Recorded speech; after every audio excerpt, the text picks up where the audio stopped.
Glaucoma जब आई का intraocular pressure जब इंक्रीज कर जाता है, उस कंडीशन के कारण ऑप्टिक नर्व जब फंक्शन लेस होने लगते हैं, उसको ग्लूकोमा बोलते हैं।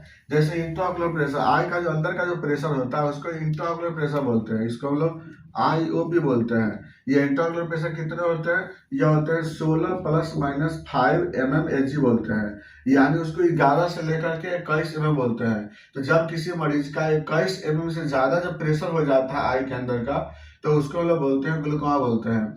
ये आखिर ये क्यों हो जाता है? तो ये सबसे बड़ा डिपेंड करता है एक्वस ह्यूमर पे।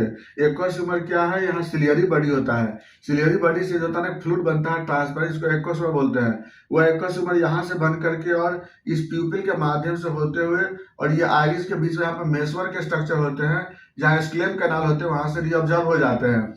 तो यहाँ से बनता है और ये लेंस को न्यूट्रिशन देता है, ये आइरिस के कुछ सेल को न्यूट्रिशन देता है और कॉर्निया को न्यूट्रिशन देता है। उसके बाद यहाँ से रिऑब्जर्व हो जाते हैं वहाँ पे मेसवर के स्ट्रक्चर स्क्लेम कैनाल से।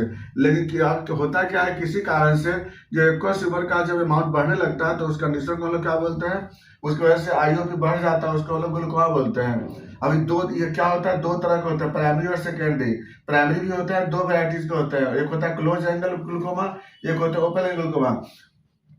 क्लोज एंगल में क्या होता है, कॉर्निया और आइरिस के बीच का एंगल जो होता है बहुत छोटा हो जाता है, जिसके कारण यहाँ से जो होता है ऑक्कस ह्यूमर रिऑब्जर्व नहीं हो पाते हैं। ओपन एंगल बोलते हैं किसको, जब यहाँ पे ये एंगल तो सही रहता है लेकिन स्क्लेम कैनाल के बंद होने के कारण वह रिऑब्जर्व नहीं होते हैं, तो उसको बोलते हैं प्राइमरी, दोनों प्राइमरी ग्लूकोमा बोलते हैं। उसका दूसरा सेकेंडरी में क्या होते हैं ना कि कोई ना कोई डिजीज के कारण क्या होता है कि एक्वस ह्यूमर या तो ज्यादा बनने लगता है या यहाँ से ये कम होने लगते हैं। इस कंडीशन को क्या बोलते हैं, सेकेंडरी ग्लूकोमा बोलते हैं। इस सब के मेन रीजन क्या होते हैं, यहाँ तो डायबिटीज मेलाइटस होते हैं, या हाइपरटेंशन है, या स्मोकिंग है, स्ट्रेस है, सही ढंग से नींद नहीं आना, ये सब कारण क्या होते हैं, यहाँ पर ग्लूकोमा ये डेवलप होते हैं, कुछ में ज्यादा अमाउंट इंक्रीज कराते हैं।